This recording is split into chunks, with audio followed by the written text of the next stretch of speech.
Habang nakatitig ang China sa dagat sa silangan patungo ng Taiwan, South China Sea at Pacific Ocean, may isang bansang tahimik na nakapwesto sa likuran nito.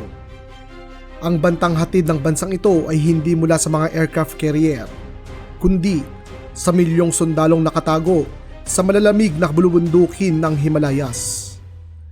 Ito ang India, ang dambuhalang tahimik na nagpapalakas at itinuturing na pantapat sa China pagdating sa dami ng tao, lakas ng ekonomiya at heograpiya.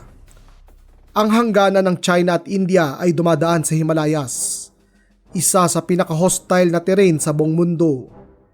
Ang hangganan ng China at India ay isa sa pinakamahaba at pinakakomplikadong border sa buong mundo na may habang humigit kumulang 3,400 hanggang 3,500 kilometers. Hindi ito simpleng guhit sa mapa, kundi libo-libong kilometro ng matataas, malamig at mabangis na kabundukan ng Himalayas na kinakailangang bantayan, suplayan at ipagtanggol ng buong taon.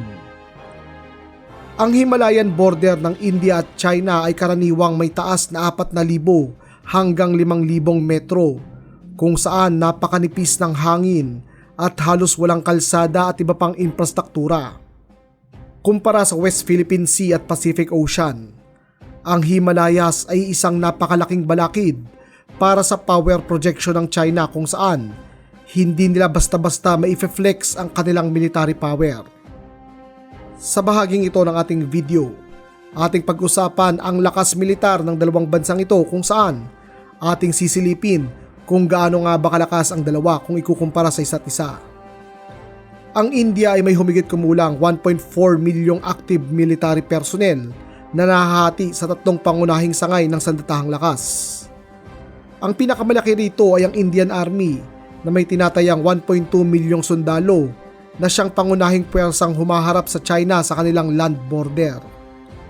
Sinusundan nito ng Indian Air Force na may humigit kumulang 140,000 personnel at ang Indian Navy na nasa 75,000 hanggang 85,000 tauhan.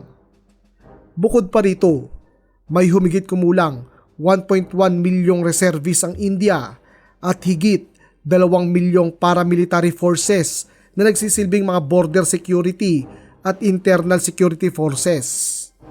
Sa mismong hangganan ng China, tinatayang merong 200 hanggang 250,000 na mga Indianong sundalo na permanenteng nakadeploy.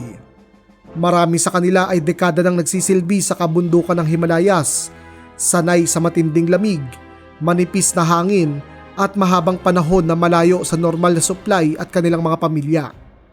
Sa ganitong uri ng battlefield, ang karanasan, tibay ng katawan at kakayahang mabuhay sa kabundukan ay nagiging kasing halaga kung hindi man mas mahalaga kaysa sa dami ng armas. Sa kabilang panig naman ng Himalayas, naroon ang dambuhalang Chinese Armed Forces.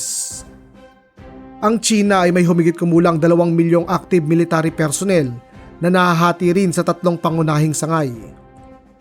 Tinatayang 1 milyon ang kabilang sa People's Liberation Army Ground Forces o kanilang army na siyang pangunahing puwersang panlupa.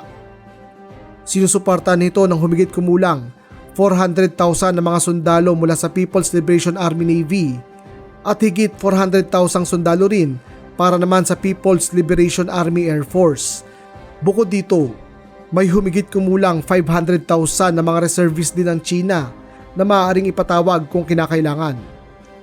Sa mismong hangganan nila sa India, tinatayang 200,000 na mga sundalong Chinese din ang nakadeploy, halos kapantay ng bilang ng mga Indian sa kanilang border.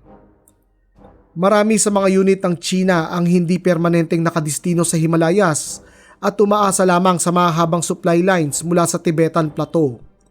Kaya naman, mas apektado ang mga sundalong Chinese ng altitude sickness at mabagsik na klima ng Himalayas dahil sila ay dayo lamang dito.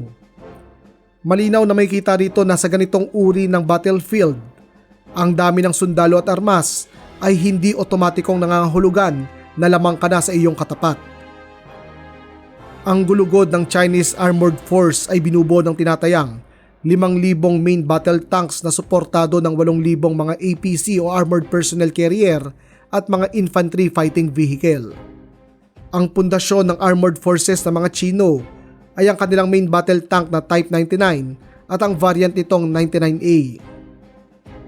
Ang mga tangkeng ito ay mayroong 125mm smoothbore gun, modernong composite at reactive armor, advanced fire control system, at malakas na makina na idinisenyo para sa mabilis at malakas na maneuver warfare para sa malalawak na kapatagan ng China. Sa isang open terrain, kayang-kayang makipagsabayan ng Type 99 sa iba pang tangke ng ibang bansa. Gayunpaman, ang lakas na ito ay nagiging kahinaan ng mga Chinese tank pagdating sa Himalayas kung sakaling mapapalaban sila sa India.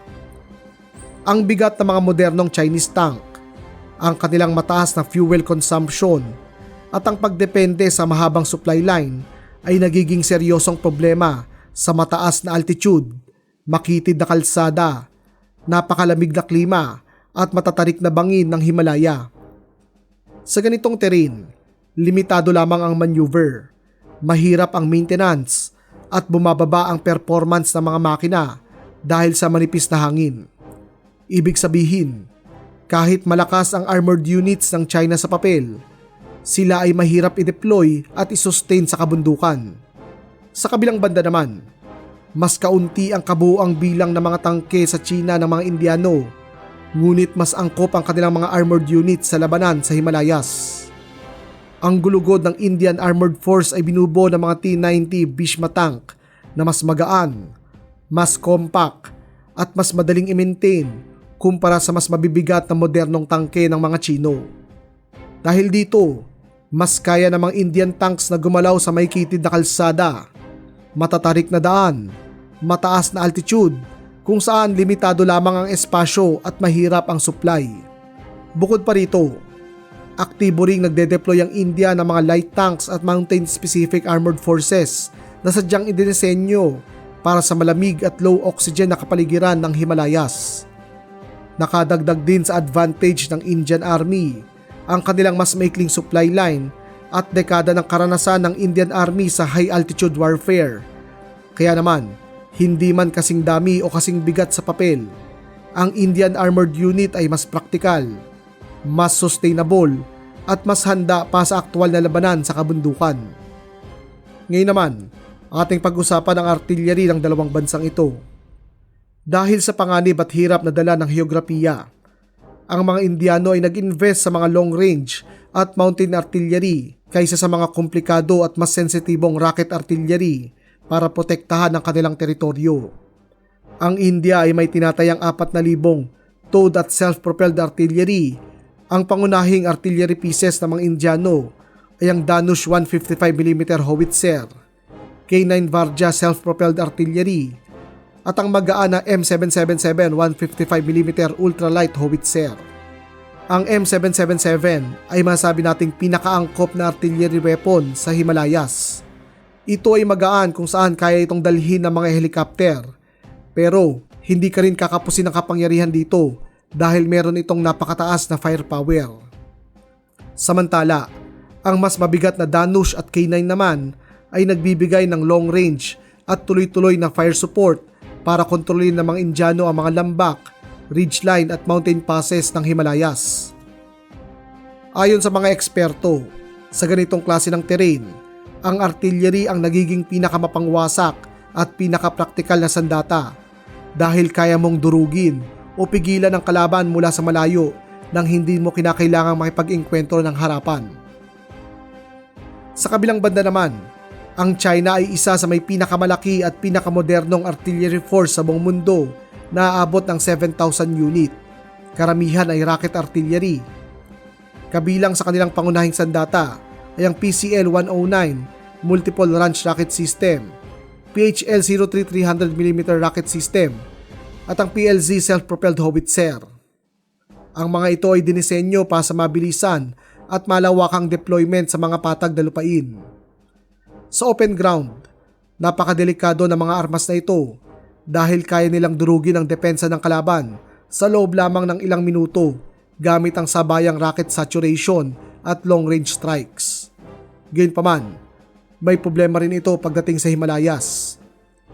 Karamihan ng mga rocket at self-propelled artillery ng China ay heavily dependent sa maayos na kalsada, mga fuel depot at logistic hubs.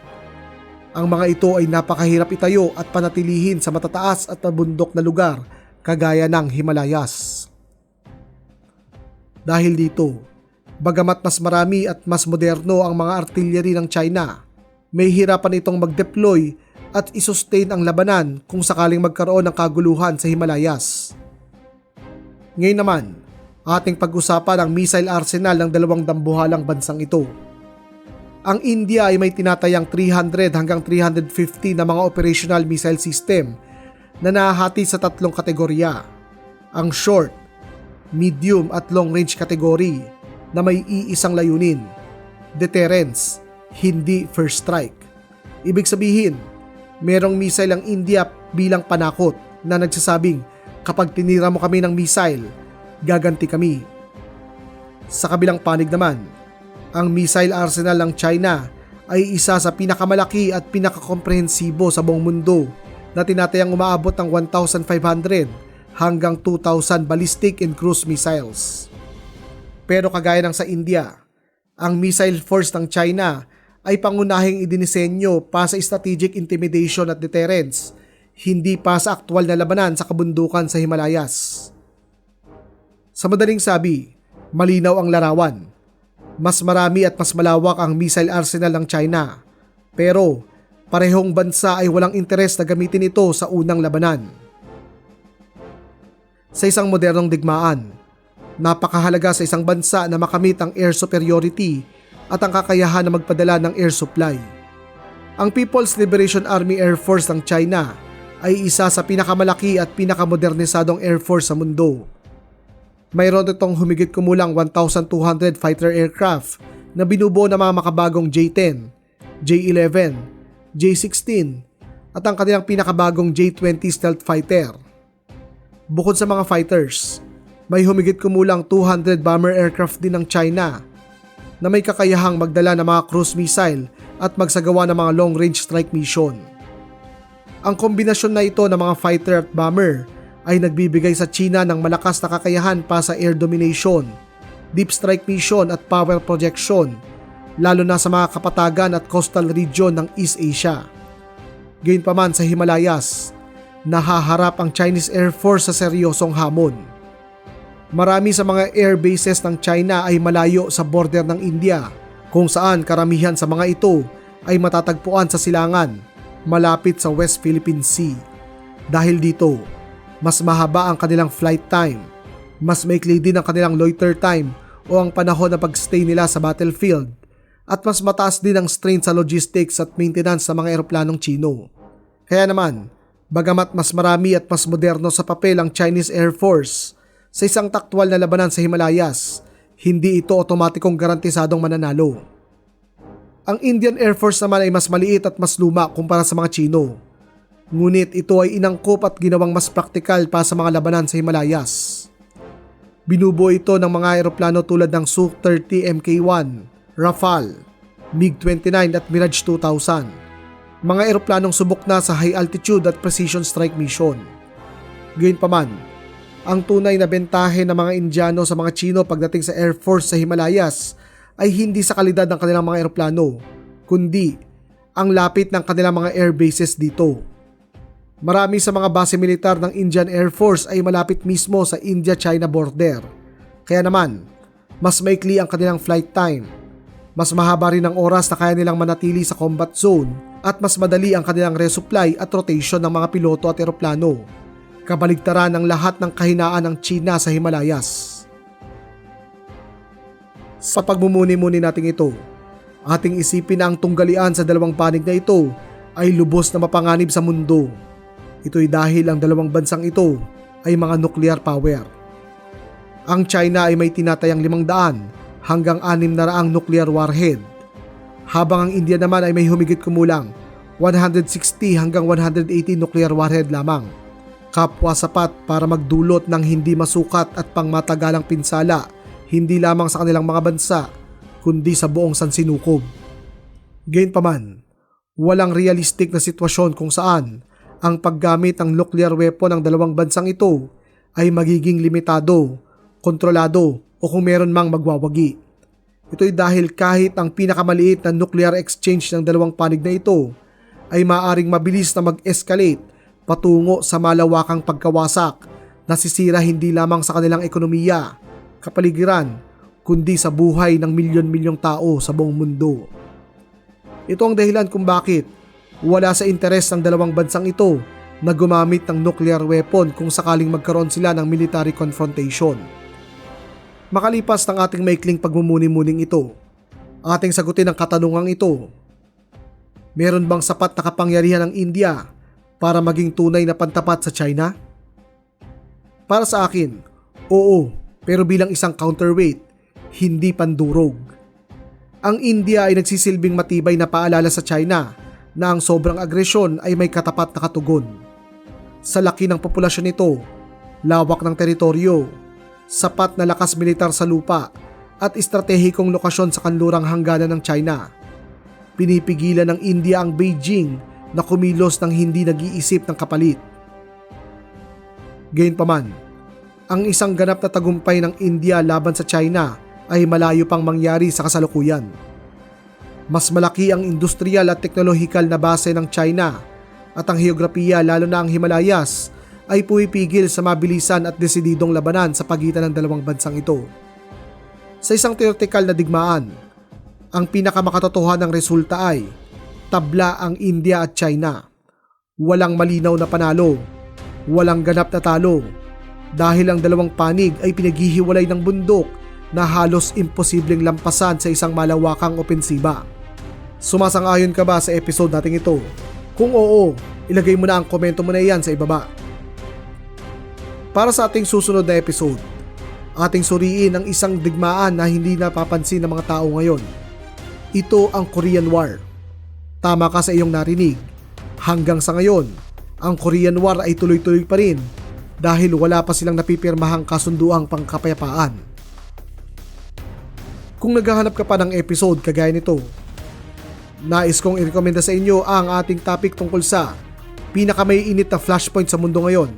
Saan kaya po pwedeng magsimula ang World War III? Muli, ako si Sir Ian. At ito ang ating klase ng mga maangas na mahilig sa kasaysayan.